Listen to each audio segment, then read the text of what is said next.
Hello everyone, good morning सभी को। क्या हालचाल है आप सभी के? अगर अच्छे नहीं हैं तो बहुत ही अच्छे होने वाले हैं।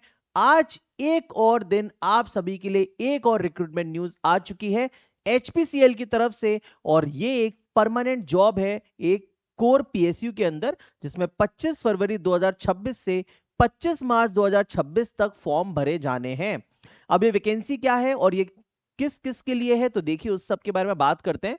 ग्रेजुएट इंजीनियर की वैकेंसी है, डिप्लोमा इंजीनियर की वैकेंसी है, quality control, fire safety, junior executive assistant की, ह्यूमन रिसोर्स इंफॉर्मेशन सिस्टम्स, बहुत सारी वैकेंसी है यहाँ पर फ्रेशर्स के लिए। ये देखिए, तो ये जो एचपीसीएल का रिक्रूटमेंट है अभी इसका सिर्फ और सिर्फ शॉर्ट नोटिस आया है और 25 फरवरी से फॉर्म भरे जाने हैं। तो 2 से 3 दिन के अंदर इसका डिटेल नोटिफिकेशन भी देखने को मिल जाएगा, जिसमें हमें नंबर ऑफ वैकेंसीज पता होंगी।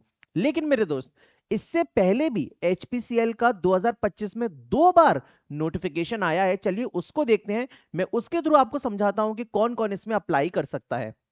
सबसे पहली चीज जो इसमें वैकेंसी आई थी मेरे दोस्त, वो यहां पर ये देखिए जूनियर एग्जीक्यूटिव की थी। और इसमें मैकेनिकल, इलेक्ट्रिकल, इंस्ट्रूमेंटेशन, केमिकल, इन 4 डिपार्टमेंट्स के अंदर वैकेंसीज आई थी। ठीक है। और इसमें कोई भी आपको एक्सपीरियंस नहीं चाहिए। एक डिप्लोमा आपके पास बस मैंडेटरली होना चाहिए, 3 साल का फुल टाइम डिप्लोमा। लेकिन अगर आपने लेटरल एंट्री के थ्रू डिप्लोमा भी किया है तो भी आप इसमें एलिजिबल होते हो। इलेक्ट्रिकल डिपार्टमेंट के अंदर इलेक्ट्रिकल इंजीनियरिंग वाले एलिजिबल है, मैकेनिकल में मैकेनिकल, इंस्ट्रूमेंटेशन के अंदर ये सभी के सभी ब्रांचेस एलिजिबल हैं। ठीक है। तो अभी जो फुल नोटिफिकेशन आएगा उसमें देखने को मिलेगा कि किस किस वैकेंसी, मतलब किस किस ब्रांच के अंदर कितनी वैकेंसीज है और कौन कौन सी ब्रांचेस एलिजिबल है। अब इसमें काफी सारे बच्चों को एलिजिबिलिटी को लेके दिक्कत होती है कि भाई डिप्लोमा हमने किया है लेकिन हमने बीटेक भी कर रखा है, तो अप्लाई कर सकते हैं क्या? नहीं, तो देखिए यहां पे समझ लेते हैं। तो देखिए दोस्तों, यहां पर साफ साफ लिखा है candidates possessing higher qualifications, candidates possessing higher qualification such as degree और any such equivalent qualification are not eligible. मतलब यह है कि डिप्लोमा अगर आपने सिर्फ कर रखा है तो आप एलिजिबल हो, सिर्फ बीई बीटेक कर रखा है तो आप एलिजिबल नहीं हो, ओनली बीई बीटेक वाले। लेकिन अगर आपने मिनिमम क्वालिफिकेशन क्राइटेरिया मेंशन करके, मतलब आपके पास है और उसके बाद हायर क्वालिफिकेशन भी है, तो आप एलिजिबल हो। मतलब डिप्लोमा के बाद अगर बी बीटेक कंप्लीट कर लिया है तो भी आप एलिजिबल हैं, और सिर्फ डिप्लोमा वाले तो एलिजिबल है ही हैं। तो सिर्फ बी बीटेक एलिजिबल नहीं है। क्लियर? फिर यहां पर देखिए लिखा है कि अगर आपने diploma recognised under lateral entry ITI in second year of diploma shall also be considered eligible. मतलब 10th के बाद आईटीआई और उसके बाद 2 साल का डिप्लोमा किया है, then also you are eligible for HPCL examination. और ये जो मैं वैकेंसीज बता रहा हूं ये जूनियर इंजीनियर के लिए बता रहा हूं। लेकिन मेरे दोस्त, एचपीसीएल में यहां पर जो शॉर्ट नोटिस है उसमें ग्रेजुएट इंजीनियर्स की भी जॉब है। तो फिर मतलब यह है कि बी बीटेक वालों के लिए भी अलग से वैकेंसी आएगी। समझ गए?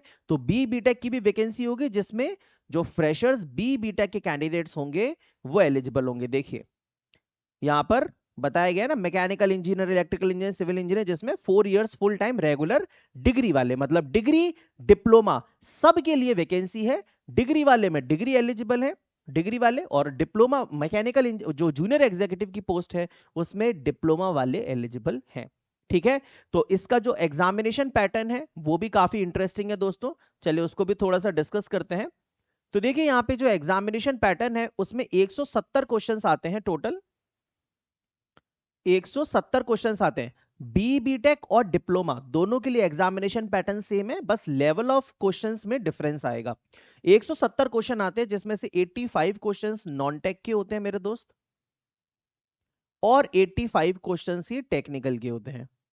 जो नॉन टेक्निकल आता है उसमें क्या क्या आता है मैं आपको बताता हूं। तो देखिए, इंग्लिश आता है 17 क्वेश्चन, मैथ आता है 34 क्वेश्चन, और रीजनिंग आता है 34 क्वेश्चन। तो सबसे बड़ी खुशखबरी आपके लिए यह है कि आरआरबी जेई की जिन भी बच्चों ने तैयारी की है, चाहे बी बीटेक का हो या डिप्लोमा का हो, उन्होंने मैथ पढ़ लिया है, उन्होंने रीजनिंग पढ़ लिया है, तो आपका एचपीसीएल में 34 और 34 68 मार्क्स, काम खत्म। इंग्लिश जो 17 नंबर की है बस इसे हमें प्रिपेयर करना होगा। और अब आप सीबीडी 2 के लिए टेक्निकल पढ़ने वाले हैं, आरआरबी जेई के लिए, तो एचपीसीएल के लिए भी टेक्निकल आपकी उसी के साथ तैयारी हो जाएगी।